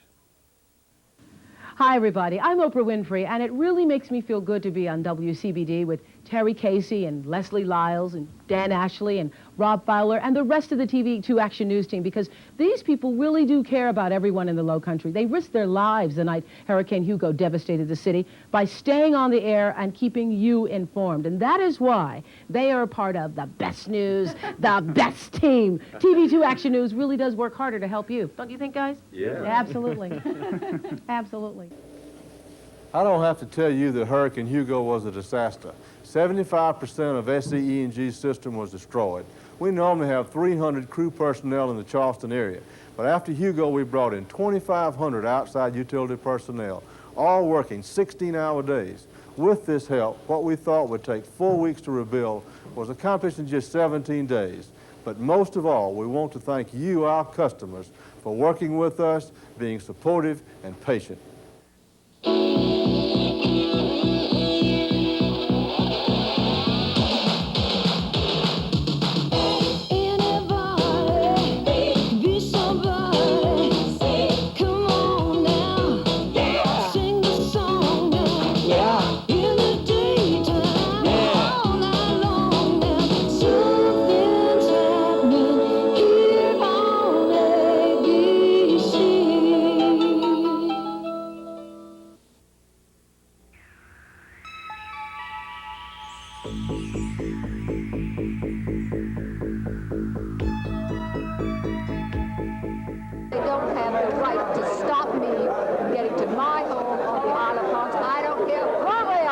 This has been a very emotional time for the victims of Hurricane Hugo. A lot of unanswered questions. Among them, what will my insurance cover? For many, though, insurance is a luxury, and they may be added to the rolls of Charleston's new homeless, a population that now numbers more than 30,000 people thanks to Hugo. Lives and homes have been shattered, but people are fighting back. They're picking up the pieces, literally. And this was the first week we moved in our house. Remember? Yeah. That's when those great big palmetto bugs flew in the back door and scared my brother to death when we opened the door. Becky Adams lives in Copaheat, a coastal community across the tidal marsh from McClellanville. The community of a few hundred was all but flattened by Hugo. Just talking about the night of September 21st still brings tears to Lawrence Hutt's eyes. Hutt was one of the lucky ones. He got out of the Copaheat community just in time. And it just started getting worse and worse, and then I could hear the trees breaking, and when I came outside, the waves were starting to break over that road, so I couldn't go that way, and there was a tree top across this one, and I cut through that guy's yard. It's been 2 weeks since that terrifying night, but not much has changed. There is no power here, no water, no phones, and most important of all, no shelter. It's a poor community, and the people don't, some of them can't even read and write, and they don't even know where to go. And there hasn't been anybody that I've seen from state or anything back here to help us. The only evidence of Gladen Harrington's home is the address sign posted outside. Harrington says Copaheat has been forgotten, overshadowed by larger communities. The hardest thing for me to do was to go through my trailer and find pieces of 35 years. It's amazing when you look at the destruction here that only one woman died in Copaheat. As if coming home to this rubble weren't hard enough, now residents must fight the looters. Some people are prepared to take the law into their own hands. Others are staying close to home to protect what little is left. My grandfather, great-grandfather, left me a watch, a pocket watch that was over 100 years old, and it's gone. Most of these homeowners didn't have insurance. Many don't know where to go to get the help they need. Some couldn't get there even if they wanted to. But hopefully with a little attention, Copahi can rebuild, even if it means starting from the ground up. Shelley Smith, TV2 Action News, Copahi. Shortly after this report aired, the Red Cross and other aid started to arrive in Copahi. But food, water, and some basic supplies, while welcome, are only temporary measures. And with this here, we can not worry about the food, at least, and the water. I feel real good about it. There's such nice people all over the United States sending things. One home is standing in Copahi. It was built last year to hurricane specifications. That means the home has extra supports built in to help it withstand 130-mile-an-hour winds. What about the island residents who lost their homes and are now contemplating rebuilding? Will they build to hurricane specifications next time? There really is nothing quite like a stroll on the beach. It's part of what makes life here in the Low Country so enjoyable. But when you live right on the beach, you take your chances with Mother Nature. Hurricane Hugo hit our coastline with a vengeance. These homes never really had a chance. The director of the National Hurricane Center, Dr. Bob Sheets, says if coastal building standards were tougher, like those in Florida, the damage might not have been as serious. But who knows? Many of these homes are in the so-called dead zone, which according to the new beachfront management law may mean some homeowners won't be allowed to rebuild. But those who can inevitably will. A house right on the beach is just too seductive. Is it worth it? Well, if you play the odds, maybe so. In the last 100 years, only 18 hurricanes have made landfall somewhere on the South Carolina coast. But as Hugo showed us, when one does come our way, everything we've worked for is at risk. It seems inevitable, though, that one day, somewhere out there, another storm will form and set its sights on us again. Much of the debris from barrier island homes has ended up in the ocean, making life difficult for shrimpers. This is just one of many shrimpers doing something other than shrimping. He still has his boat, but he's using it now as a ferry. It's got the whole bottom stirred up where we can't drag, catch trees, bicycles, tricycles, sofas, water heaters, you name it. Houses. There were houses floating out in the ocean. More than 10 shrimp boats sank in the storm. Hugo put many more in unexpected dry dock. Hundreds of pleasure craft were also tossed like toy boats. The result was fuel leaks, and that, combined with debris in rivers and creeks, has sparked fish kills. At the Ports Authority, where ocean-going vessels unload, they have their own set of problems. A $1 million crane toppled and was destroyed. That, along with roof damage and other problems, has resulted in several $1 million in damages. Things were a little better at Charleston International Airport, but roof damage has workers and passengers inconvenienced. The airport's brush with Hugo is indicative of the storm's widespread path of destruction that stretches hundreds of miles inland from Charleston to Charlotte. A few miles further north in Georgetown, Hugo also left his mark. Business owners on Front Street here are cleaning up after Hugo swept through, and all of the debris you see there was washed in by rising tides from the Sandpit River. For days, we've been showing you pictures like these from areas near the ocean. But this place is about 60 miles inland, near Utahville in Orangeburg County. One resident says it's about time everyone knows how bad it is. Until today, no one had really been down here to see this damage. Now everything is fine. People, not so much from the county council, but people from other areas have just been absolutely fantastic. The relief has come from Hilton Head, Beaufort, and today the federal government. This truck brought USDA pork to a Utahville auto repair shop, now serving as a food distribution center. Some areas of North Charleston are alive and well. Others are dead, gone forever. I think the trees have made quite an impact, the loss of them, I should say, of the trees have made quite an impact. The area around Park Circle just is almost unrecognizable. Terry, Leslie, if the world has really forgotten St. Stephen, as the mayor had said earlier this week, it doesn't show here. Truckloads of food and clothing have been shipped in from all over the country. It's actually overwhelmed this community. and helped hundreds. I spoke to one young woman earlier today who was helped also. 26-year-old Sandra Dingle can't stand coming home. I cried when I first saw it. I cried because really I have no place else to go right now. You know, I'm staying at a friend's house, but you know, how long can I stay there? We need shelter. It has been 1 week since Hurricane Hugo barreled its way through St. Stephen, leaving hundreds homeless. Iva Jordan can't believe her own eyes. Even a week after Hurricane Hugo bashed the shores of Lake Marion, there are still constant reminders of Hugo's wrath. Lake Marion Shores is an older community in Clarendon County. Although it's 70 miles from the coast, the destruction here is much like Charleston. I was just laying here and the tree fell and I didn't know exactly what it was. And then the insulation, it was all over me. Karen Cheek is lucky this tree didn't kill her. It wasn't until she tasted insulation in her mouth that she knew the roof was caving in. Hugo flattened Cheek's garage, but the Volkswagen inside survived. The Baker family built this house with their own hands, but when the eye of the storm blew through Lake Marion, it took half the house with it. As you can see, one of the first things people will need are carpenters and roofers, and in Clarendon County, those are hard to find. For a group of neighbors living on Runnymede Lane in Somerville, tonight was a time to relax and to be thankful that Hurricane Hugo didn't destroy everything they had. Before Hugo hit, most were too busy to spend much time together, but the storm that ripped apart their yards brought these people closer together. The good thing about this hurricane is I got to know my neighbors a lot better. I think that's been such a plus. And while the folks in Somerville are making real progress in putting their community back together, still, everywhere you turn, there are reminders that Flower Town will never really look quite the same.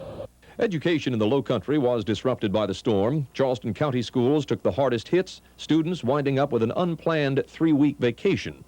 500,000 people evacuated their homes when Hugo approached, one of the largest coastal evacuations ever. Hundreds of lives were probably saved because the complacency of many coastal residents was replaced this time with real concern. The first question many of us are asking is, why Charleston? Why the Low Country? Well, the answer isn't very simple, but maybe by taking a look at Hugo from start to finish, we can better understand the storm and its behavior. We know where Hugo ended his path of destruction, but where did Hugo begin? Hugo was born on the 9th of September as a tropical wave moving off the coast of Africa near the Cape Verde Islands. This in itself made us take notice. Historically, storms forming close to the Cape Verdes have been the most destructive of all time. Hurricanes Camille and Gilbert, 2 prime examples. By September 11th, the wave became a tropical depression. Winds continued to increase, and that afternoon, Hugo was officially named. Here is the latest satellite picture of Tropical Storm Hugo, upgraded to a tropical storm earlier this afternoon. There it is right there. Hugo kept getting stronger. It only took 48 hours for Hugo to become the 6th hurricane of the 1989 hurricane season. This is what we had to say on September 13th. That's right, it is now a hurricane. You can see it right there. The brighter white cloud tops indicating some colder cloud tops, some pretty good thunderstorm activity. That means it is fairly well organized. Right now the winds are at 75 miles per hour, so a minimal hurricane. The discussion from the National Hurricane Center that night said, system is expected to remain embedded in deep easterlies for the next 3 days and has every opportunity for continued intensification. Little did they know Hugo would get as strong as it did. By September 18th, Hugo had already done extensive damage to Guadeloupe, the U.S. Virgin Island of St. Croix, and finally Puerto Rico, which experienced 140-mile-per-hour winds and some 4 to 8 inches of rain. As Hugo moved over mountainous Puerto Rico, some of his punch was lost. Winds were knocked down to 105 or Category 2 level. Regardless, residents of the southeastern United States were definitely taking notice as Hugo was seemingly setting his sights on an area from the Carolinas to Florida. Here is the upper air pattern for the 72 hours extending all the way into Thursday. We'll have a high pressure out here in the Atlantic Ocean, low pressure in the Gulf of Mexico. That means the hurricane seemingly will be steered into the southeast coast, kind of like a pinball in a pinball machine. It'll be bounced off the low and bounced off the high, and here's the corridor we think it will take over the next several days. By Wednesday night, September 20th, it became more evident Hugo was going to make a call on South Carolina, specifically the Charleston area. Residents began evacuating inland. We felt confident a hurricane warning would be issued soon. It was bright and early Thursday morning, the 21st morning of September. At this time, winds were 110, but Thursday would be the day Hugo grew bigger and stronger, becoming a Category 4 hurricane with winds of 135 miles per hour. Now moving northwesterly at just more than 20 miles per hour, we knew it wouldn't be much longer before Hugo would strike, and strike big. This is the way Hugo looked on radar as the eye wall was crashing into the coastline. Winds gusted over 100 miles per hour in downtown Charleston. By midnight, the eye had moved over the Isle of Palms. Massive destruction had already occurred, with the second half of Hugo still to come. For many of us, that was the worst part. After destroying much of this area, Hugo raced inland through the Palmetto State, doing additional damage. North Carolina was next, with Charlotte taking a beating as well. By dinner time Friday, Hugo had weakened below tropical storm status and was already in Pennsylvania. The storm of the century was no more, but ugly reminders were everywhere. If you look at the destruction, we're looking at about a 100-mile section of the coast. If you go from Folly Beach all the way up to the Myrtle Beach area with significant damage over that 100 miles. That didn't occur in Camille. It was over smaller sections, and again, more damage in a smaller area, but extensive. Now that Hugo is come and gone, we look forward to a future of rebuilding. A future hopefully filled with more advancements in weather technology so we can continue to give you the advance warning needed to stay out of harm's way. 1 week after the storm, President George Bush arrived in the Low Country to survey the damage firsthand. Air Force One touched down at the Charleston Air Force Base about 7 this morning. The president arriving for a hastily arranged first-hand look at a critically wounded South Carolina. Rough weather forced a change in plans, and Mr. Bush wound up here in Summerville, scrapping plans to visit hard-hit McClellanville and Myrtle Beach. At one point, the president's motorcade stopped. He got out to talk with a handful of residents. Throughout the 2-hour visit, the president was accompanied by Governor Campbell, who spearheaded Bush's southern presidential campaign. What I have seen in this state is a pulling together of people, and I've never been prouder to be a governor of a state and the people than I am of this state right now because of what people have done to help each other. The president, on his tour, made a point of defending federal relief efforts. They've been sharply criticized by U.S. Senator Ernest Hollings, among others, as too little and not in time. I am satisfied that the federal government has moved and moved expeditiously. You know, it's easy to criticize. The president signed a more than $1 billion hurricane relief package on the way to South Carolina, and he wrote a $1,000 personal check to the American Red Cross after he got here. The Justice Department is sending $1 million to help with police overtime and repair of equipment. The Commerce Department is pumping $5 million into efforts to help more than 500,000 displaced workers. Returning to the Charleston Air Force Base, Mr. Bush made a brief, formal statement.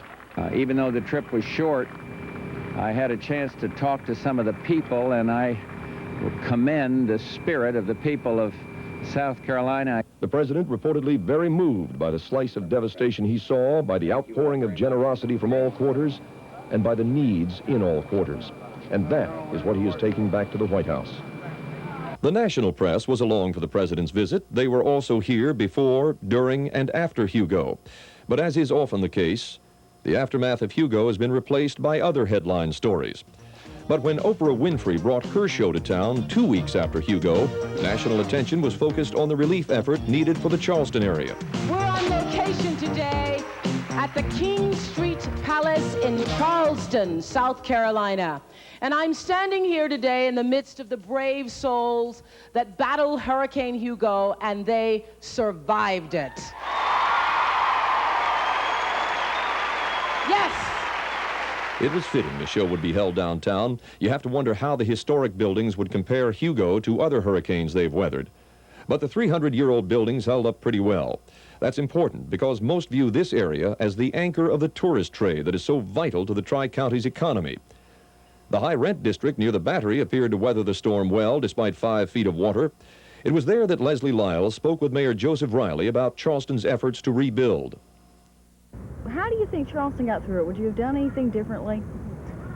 Not a thing. Wouldn't have changed a thing. And one of the very fortunate things that we did is I asked Barbara Vaughn to call some mayors in cities that had had hurricanes and asked them what had happened and what they had learned, what was a surprise. One of the mayors said, "Cry wolf if you have to," and that was so helpful in getting us to have the the frame of mind about getting people out. In the rebuilding process, will we rebuild anything differently to be more hurricane sound and hurricane sure, do you think?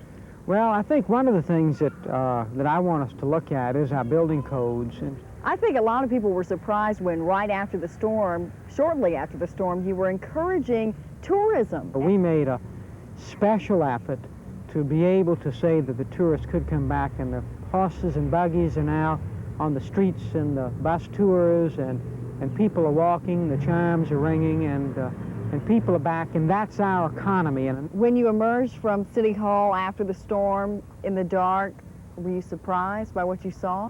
Whole second floor of one building in the street, and the parapets of others, and all the roofing material, and I was really frightened that it's just that preliminary little glimpse that of what the ultimate collective disaster might be. Mayor Riley, Governor Campbell, and President Bush have started the aid money flowing, by some estimates $2 billion. But the damage estimates continue to rise. Matching the aid in its various forms to victims' needs is not a short-term exercise, and this is a disaster of major proportions. The amount of debris left by the storm is staggering. A ride through Snee Farm this week shows a wall of trees, limbs, and various other storm trash. The story stretches well beyond Charleston County. You'll find the same thing in Berkeley, Dorchester, Georgetown, and other counties. Destruction has set the forests back at least 50 years, and many hundred-year-old trees are gone. They simply can't be replaced. The storm swept trees and shrubs from yards as well, and in this way, Hugo has changed the face of the Low Country. The full effect of Hugo on the Low Country's economy isn't easy to judge this soon after the storm. The number of jobless will depend on the number of damaged businesses that reopen. The tourists will be back, but not in the numbers we've seen lately, at least not yet. But the beaches are still a magnet, and so the owners of summer rental markets on the islands have 7 months to rebuild for next summer's season. Some people's lives will never be the same. The 5,000 families whose homes were destroyed will have the toughest battle back. Another 17,000 families are also homeless tonight. Their homes are uninhabitable, but their homes can be repaired, assuming they have insurance or can get a low-interest loan or some other aid. Despite these monumental material losses, we can't forget the 26 who died in Hugo's swelled surf or the gale-force winds that pummeled the homes. The death count is high. It could have been staggering. It is only because of the mass evacuation that Hugo wasn't a bigger disaster. Community leaders, in concert with the media, got the word out early and often, and the Low Country listened. And for that, we should be thankful. But what about next time? Will this storm be enough to wipe out the complacency so many had felt about tropical storms and hurricanes? We have all learned a lesson about taking things for granted. Have you ever valued running water or electricity as much as you did in the days that followed Hugo? Even tonight, though, thousands still don't have electricity, despite an army of power crews from across the South working 7 days a week.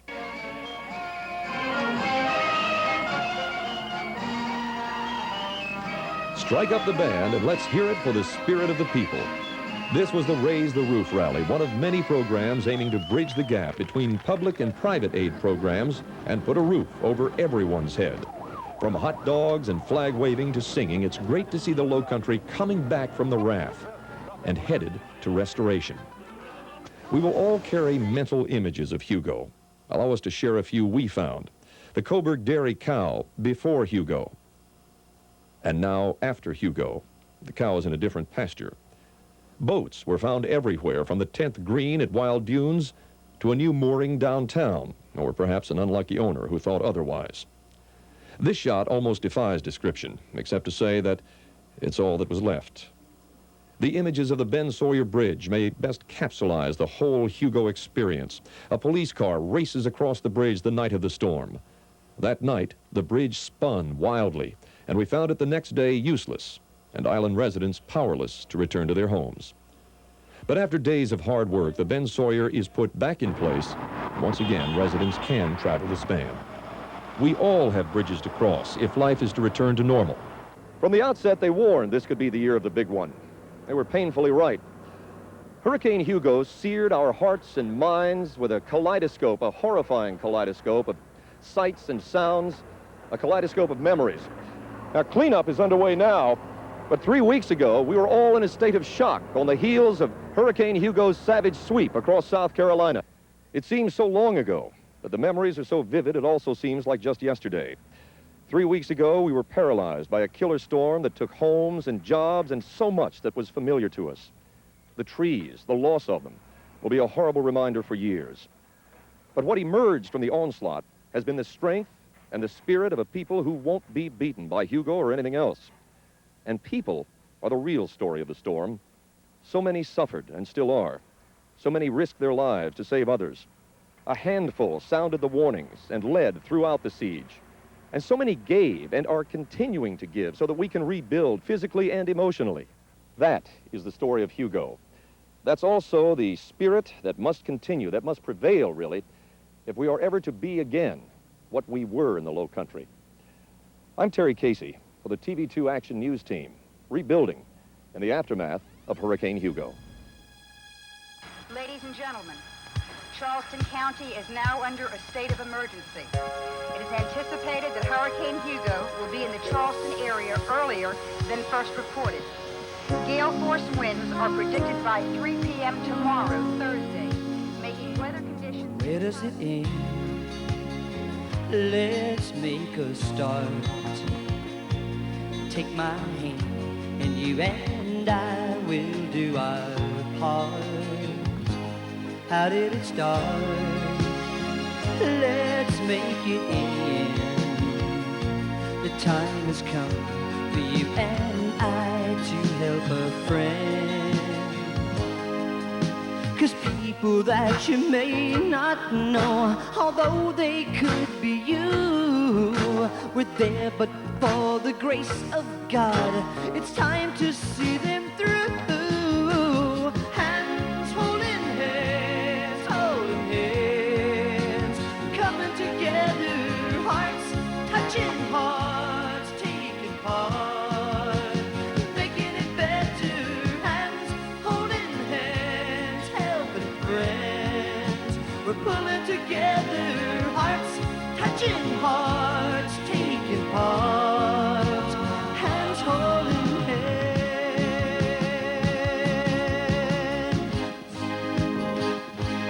There is a world outside your door,